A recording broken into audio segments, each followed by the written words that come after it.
Shit, really? Wow.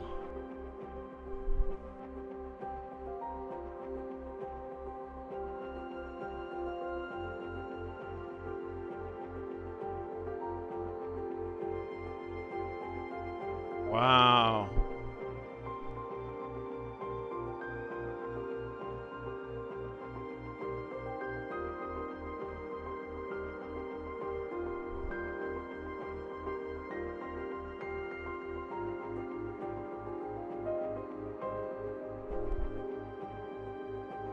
That's a hell of an ending.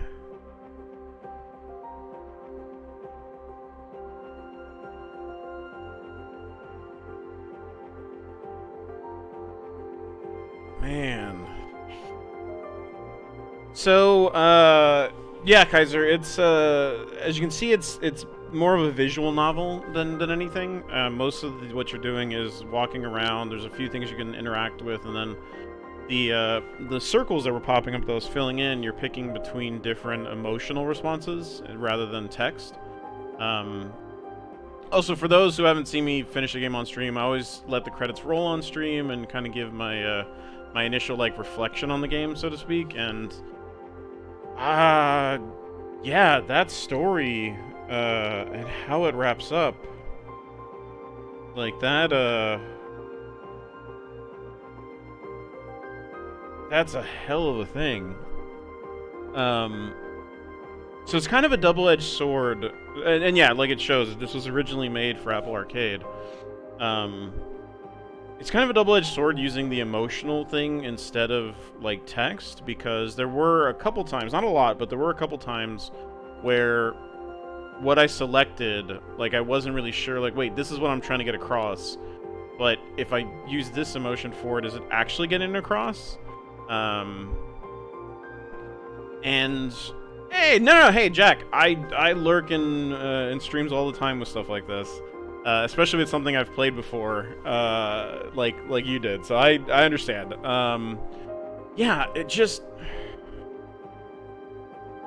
there were a few kind of graphical oddities. I think with the porting to PC and consoles, probably a few things that just got a little weird. But outside of that, like the actual story that they're telling there, and seeing it from his perspective, like I think that's the only thing that confuses me there is in every scenario I insisted on her being given the credit, but it almost feels like with the way that last decision played out, where it was showing the red choice, is that what actually happens? Is he just playing it back in his head? Because you see it multiple times. Like, that's the thing, and it's always a different, slightly different dialogue there. So is he playing back, not making the right choice in that moment? Like, is it a false flag for you as the player, where, like, even though I'm picking Clara as the option and saying, like, she should get the credit, he doesn't actually? Is that what that maybe indicate? Because it's an auto-filling circle. And I wonder if that's what it's trying to drive at, and like her feeling of betrayal at the end is that you actually didn't make that choice, didn't make the right choice with that. I understand, Kaiser. Thank you for the raid, man. I really appreciate that. I didn't realize how close I was to the end when you guys were coming in. So in what way do you think there's stuff missing, Sailor? Do you think it's like, do you think there's actually like things missing? Gotcha, Jack. Okay. Well, I'm wondering if maybe that has to do with like the dialogue decisions you make earlier in the game. Like you essentially don't get to make the Clara choice because you've said and done things that reinforce. Because it seems like everything broke away besides the house thing. And then she talks about, like, are you even here? Do you even remember? And so I wonder if it's kind of written from the perspective of, like, he's so caught up in his own head and his own work that even the decisions you're making as the player are flawed or skewed in perspective.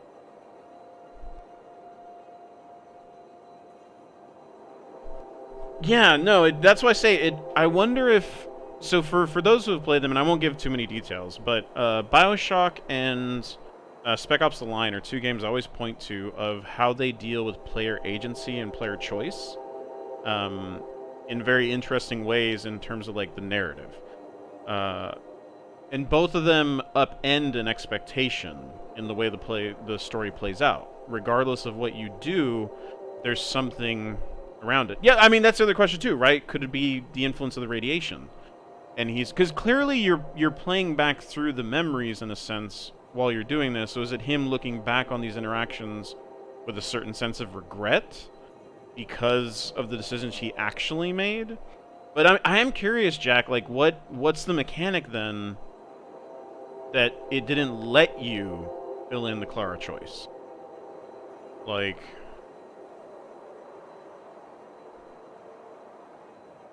that's well, no, it wasn't the opposite. So you're both touching on the same thing there, actually. So to Jack's point, she's remembering things differently, right? So for example, the interaction with the sugar. So Sailor, we were saying like, oh, she was saying the opposite of what you chose. I chose one sugar, and that's what like she was saying like, oh, Mister won't take two sugar, and that's what I'm saying like, is that where the like misremembering in his mind is in that sense of because I only took one sugar in my mind it was an innocent like oh one sugar and that was the answer, but was there a discussion like I don't know that's where part of the narrative it's slightly confusing to me of like okay is this supposed to be playing with the perspective? Is it just because she's angry in that moment she's bringing up something that bothered her from those interactions? Because she clearly references the fact that, like, we stayed and listened to her. We went with her to the protest. So...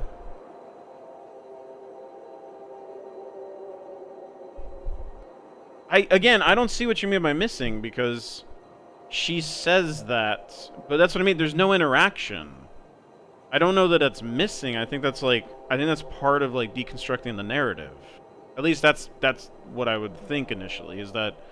The idea is supposed to be these two perspectives that don't match up. Well, and that's what that seems to be hinting at, is that you... And this is where, to Jack's point, where they didn't even get to fill in the option. I don't know how much of it is misremembering as much as him, like, trying to go back. Well... That's what she did. See, here's... Alright, so, for those not know, Sailor is my wife. And her and I vehemently disagree on narratives that are obtuse. Especially endings like this, where it's not clear. I mean, I think the snow thing has to do with either the radiation or, again, with, like, his deteriorating state of health. I mean, it definitely doesn't feel like he gets out of this alive. I mean, you see the cloud in the distance. I am curious, because they have a little exclamation mark for the behind the scenes, and that wasn't there when I first played this. So, I'm curious if there's something new. Because it was showing that there's art. Oh, I know what it is. This all fills in. This all fills in from playing the game. Because none of this was showing anything before. Okay. That makes sense. Man, they got a lot of reference for this.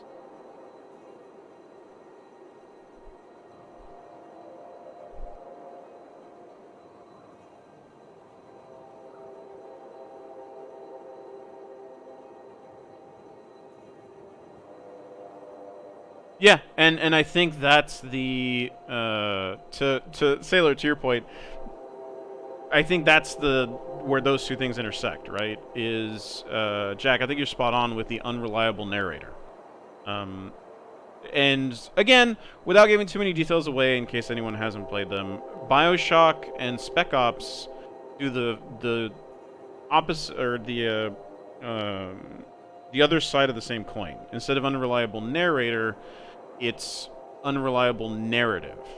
So what the game is doing to you is the part where there's something else going on. I'm trying to be as vague as possible to not spoil that for people who haven't played them, because both games I absolutely adore those narratives and how they're constructed. This is the flip side of that, which is the unreliable narrator. You as the player and you as the person, as Peter, that it doesn't actually line up, right? And I think that house thing is the big one, right? Because when I say red house, she specifically responds in Peter's recollection, that's the one she was thinking of. So the fact, because all the other stuff is accurate, right? That's the one, and I think that's why that's like the big sticking point at the end of, here is the thing that's like the quintessential example in that discussion, in that argument of, his memory is not only that it was red, but his memory was that she liked the red as well. Rather than that they were discussing a blue house, and so he was saying that he wanted the red. And I do wonder if it does the same thing if you pick blue. Yes, that too, right? So, yeah, I think they could probably do a little more to be on the head about it, but I think the thing, and this is where, again, Sarah and I disagree vehemently on this, I think that's where you start to lose the thread of doing an unreliable narrator, right? If you come out and say that he's an unreliable narrator, you have to do that in such a specific way for it not to take away the impact of the story and not to take away that, like, shock factor, so to speak. Because, like, that conversation, that put me on my back foot, right? The way that they talk and all that, I'm like, wait a minute, what? And initially, and yes, I know, we vehemently disagree. That's where Sarah's like, something's missing, something happened. I'm like, it's not that something's missing. It's like, if you've made it clear to me that my perspective is unreliable, right? Then that moment doesn't put me on my back foot. I don't sit there and be like, wait, what the hell just happened? No, this is what we talked about. This is what happened. Like, you don't get to have that emotional impact. You don't get to make that that punch, so to speak. And I think especially the fact that it goes back to that moment with the kiss is that, like, here's the perfect moment, and everything that follows that is where you start to see that unwind, right? I think in some respect, and again, this is my interpretation, I think up to that moment, it's Peter's recollection is thinking that he's this person and this is the relationship they have, and it's the things that follow that where that, like, his actual character and integrity and not trying to be like his father fall apart, right? I think that's where the flashbacks with his dad are so important to establishing that tone and that part of his upbringing and personality. Because initially the dad decides, I was like, okay, are they going with almost like a coming of age thing? Like, there's this heavy theme of, like, is he man enough to do this? The pressure from his friends, the professor.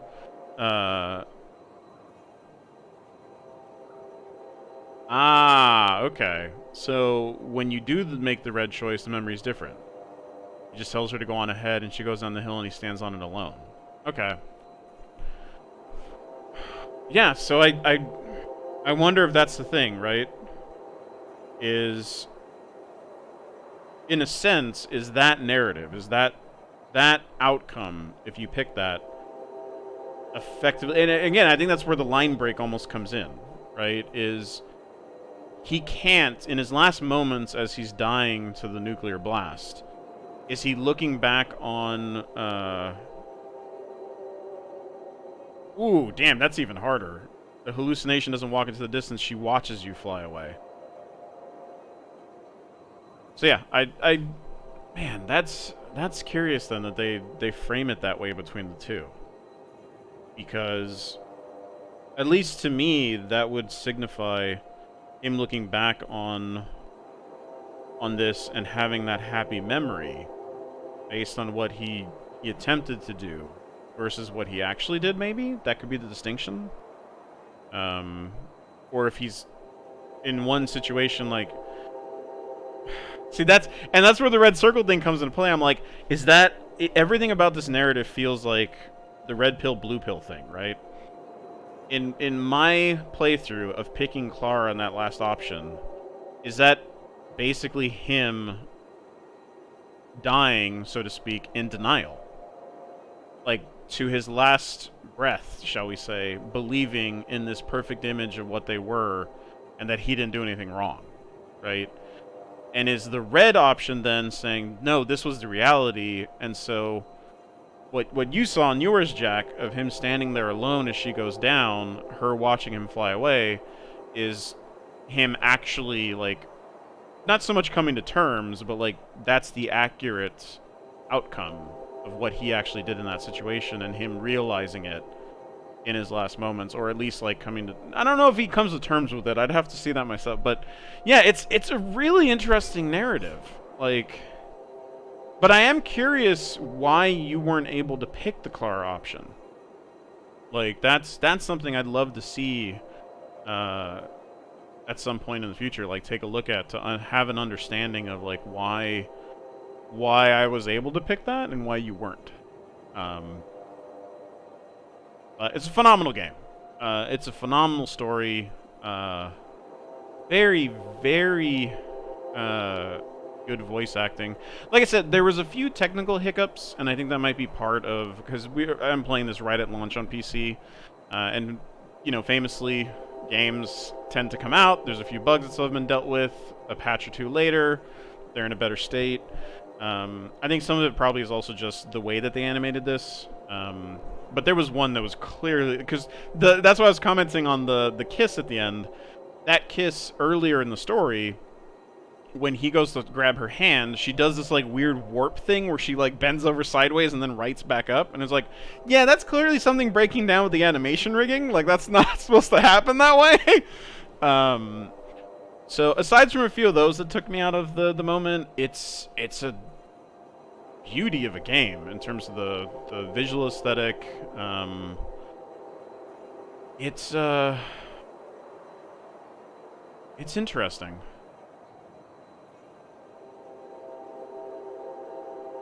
So I'm not sure, right? Because I think, again, this is where when I talk about, like, unreliable narrator, I think to your point, Jack, and maybe this is something different. Maybe because you mentioned playing it originally when it first came out, maybe that's a difference, actually, between this version and earlier versions.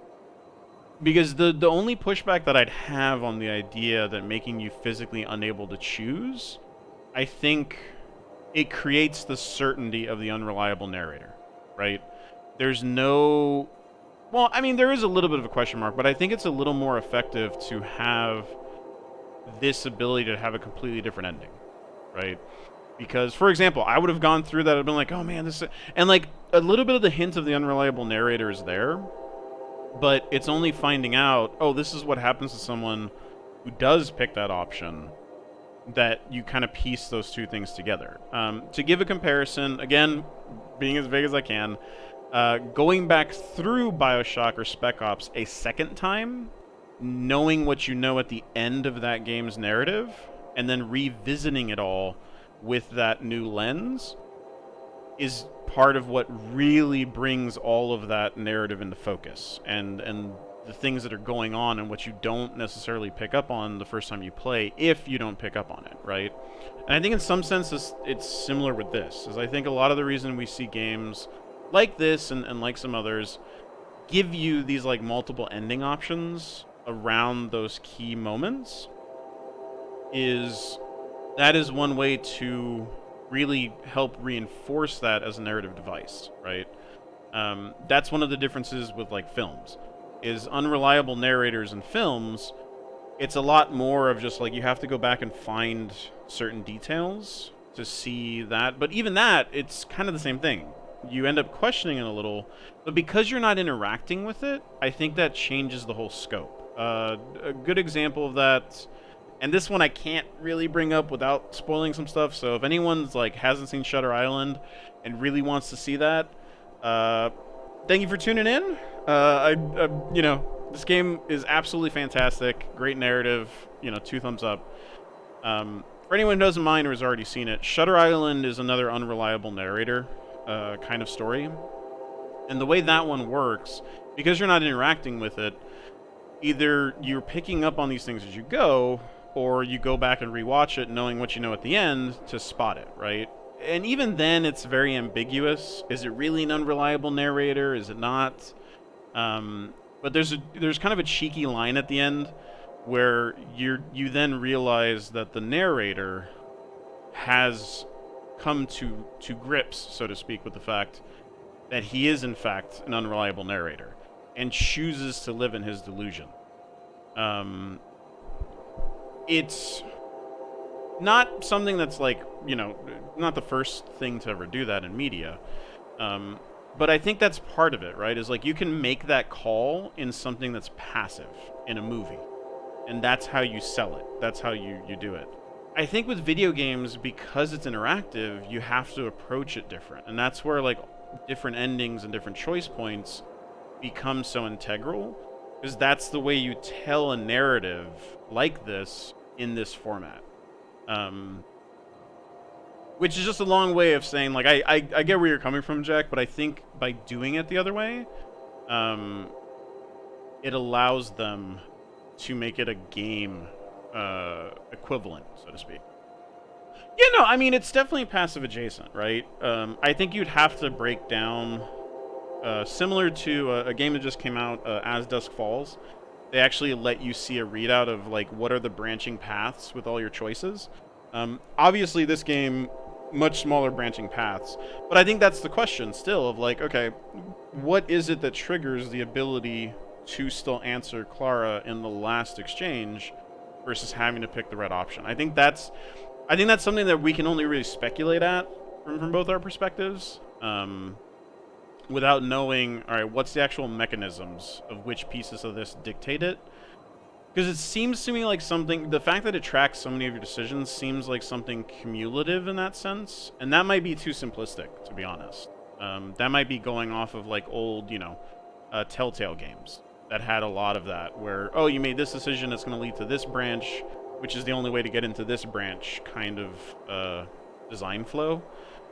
I can't say that that's what they did with this, right? One big thing about State of Play is it's, you know, BAFTA award-winning writing in terms of the studio. So could there be something more complex than that, where depending on stacking decisions or what the case may be, I don't know what the formula is that they use for that, if there even is one. Because, as an example, and I can't say this with certainty, but the fact that you couldn't even like fill that option in, and I could, but I saw other weird graphical things, maybe there is something broken in one of the builds. That's I don't buy that, to be honest, but it is a distinct possibility anytime you're dealing with something that you see some bugs in and you wonder, like, oh, did something else maybe bug out? I don't think it would lead to different endings. Obviously, they built those things in mind, so there's a logical progression path that gets you to it. But yeah, I really like how they do this. I really like the way the story is set up. I'm gonna be thinking about this one for a long time. Let's put it that way. Like, there's absolutely no doubt this is gonna be one that stays with me. And trying to pick apart. And now, honestly, Jack, I'm probably gonna do the same thing that you're doing. Go and see other people's playthroughs and see what they think, and what discussions does this generate about what people think about the narrative? Because we don't get a lot of these, surprisingly. It's usually the flip side of it. Or, like I said, it's so telegraphed, there's no ambiguity. So I played with one toy and then I went straight to the door, because the tone of the conversation was ramping up so much that I didn't stay on the toys, and I only played with the plane. And then, hearing his tone and the direction their conversation was going, I went to the door to open it to listen more closely. Yeah, no, and that's what I say, Jack. We could. I'm like, this feels like one of those things of like, okay, here's my notes on decisions I made. Here's the notes on the decisions you made. What do you do in this situation? What do you like? And that's why I say they might actually be playing with a lot more decisions in the background. One thing that especially makes me think that is with Telltale, and the Walking Dead games. There was always a, like, this person will remember that person remembers this. They telegraph to you pretty quickly, like, this decision matters, right? This is a decision point. They do that in this game as well, but yes, so he hears you and he comes up and yells at you. Based on that. But that's why I say I think if you play with the toys, you probably make a similar noise, because it seems like it's you standing on the wood of, like, the floor. He hears the floor creak. But what I was gonna say with the decision points in that last argument, right, with the circles falling away as she references them. Again, I wonder if that's them kind of flipping that mechanic on its head. If you've played games like this, you're used to, I made this decision's going to become important later. Oh, here's the payoff, right? All the decisions I made are going to play out. What if those are all false flags, right? Or at least some of them are false flags. Well, no, so he still storms out. So when he came up, he yelled, then he storms out, and then the mom comes up, apologizes, and says goodnight. So that still happened in mind. But he comes up, then he goes back, yells at the mom again, and then storms out of the house. So the only part I think that's different is that he doesn't go back and yell at Peter, it seems like. So again, that's why I say I wonder how many of the more minute choices stack into some of this, and maybe that's the stuff more than the major decisions that determines, can you still answer Clara in the last scenario, right? Do you make dialogue choices that reinforce that you're not going to take her side, and so once you get to the end of it, you have no choice but to face the truth of what you did? Or are you misremembering this so much in the details you get? Like, I'd have to look at a lot more of other people's playthroughs to even, like, start to speculate on some of that correctly or accurately. Which, again, I can totally see why you wound up wanting to watch other people and see what decisions they come to and how that goes. But yeah, setting against a Cold War backdrop,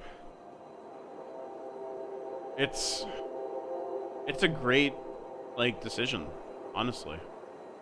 I mean, we're all unreliable narrators in some sense, right? It could be that you were unable to make the choice. It could be that the way that the red circle was drawing down, like, because I froze for a second there, honestly. Like, when it gave me those two options and I saw the bar going automatically for the red one, I'm like, what is happening? Like, so maybe you actually just, the bar went far enough, and so you actually had the choice, but you didn't act fast enough. I know, speaking to a friend about our Spec Ops playthroughs, there's a moment in the game where you make a decision, but it's not a button prompt decision, it's what action do you take decision. And we took very different actions with very different outcomes. And the look in his eyes when I told him what I did, and it dawned on him, wait a minute, you're telling me I could have done that? Like, he didn't even consider that it was an option, right? Everyone has different reactions to these. I mean, I feel like if it was something that was patched or changed between the arcade, I'd be curious if you go back and play it, like, on the arcade version and see if that like, yeah, because you'd have to redo every single thing accurately, and that's tough to remember, right? So it could be an unreliable narrator situation. I have the benefit of the footage, right? I could go back, watch every piece of it and all that. You can go back and watch the tape, so to speak. But even with that, someday in the future, you know, that VOD's going to be gone. I'm not going to look at a video or something. I'm going to be like, oh, I remember making this decision. And it's like, no, you did the opposite in that game. What are you talking about? Like, so that's ever present. Yeah, I mean, at the very least, it's the kind of story and kind of game that can generate a discussion like this, right? Around, like, what are the implications? What is the actual ending? What is the story here?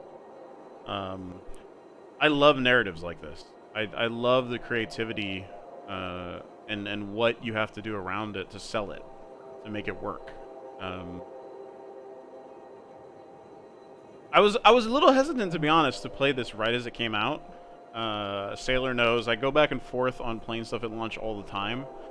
I'm happy I didn't wait on this one, because if I don't think it's going to get the amount of attention it deserves. I don't think enough people are going to play this that should.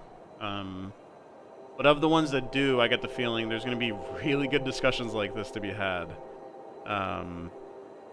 And yeah, no, to your point, Jack, I don't think there's going to be enough people like digesting this, or for the type of discussions we probably want to have roll out of it. But man, for those who do, it's fantastic. Yeah, if I had better video editing skills, that's one of the things that, like, I'm trying to move things around and figure things out with my streaming schedule, but I want to get more into video editing. Right now, everything I send over to YouTube is just breakouts of my streaming playthroughs. This is the type of narrative, like, I can think of a few YouTube creators that I really hope they play this, because I know they're gonna go to town with analyzing this. But no, if you know, if you put a video out on it, I feel like there's an opening for it, right? Like something like this. Thinking about design specifically, JM8 tends to break design down very well, although it's usually gameplay design. I'm trying to think if he's done like story design. What is the I'm trying to think, what is the it's not Rasputin. I don't think Rasputin was going over story. No, he might have been going over story narrative. So what I need to do is my YouTube channel that I have the playthroughs on, I need to go through and find those channels specifically. Because honestly, I've gone through so many different names now, I don't remember them all. I know you can put on your YouTube channel, like, other channels you recommend, and I need to pick those specifically, because there are some really great content creators there that I go through so many names and revisit them. Yeah, Rasputin, it seems right up his alley. But you never know, right? Not everything appeals to everyone, even people that are like really into design like this. So I'm interested to see what, if any, discussions do spring out of it. So yeah, in conclusion, when it comes to the game, it's fantastic. I expect that they'll probably put out a hot fix or patch or two that will resolve some of the animation issues we bumped into. They weren't even that major, to be honest. And the game's really cheap. It's only like $12.99, but granted, it's about a 3.5 to 4 hour game, depending on, you know, how much random wandering you do, like I did earlier. Fantastic narrative. I highly recommend this for anyone that didn't catch all the details or the discussion, or wants to go through and see like what things you can do differently. Highly recommend it.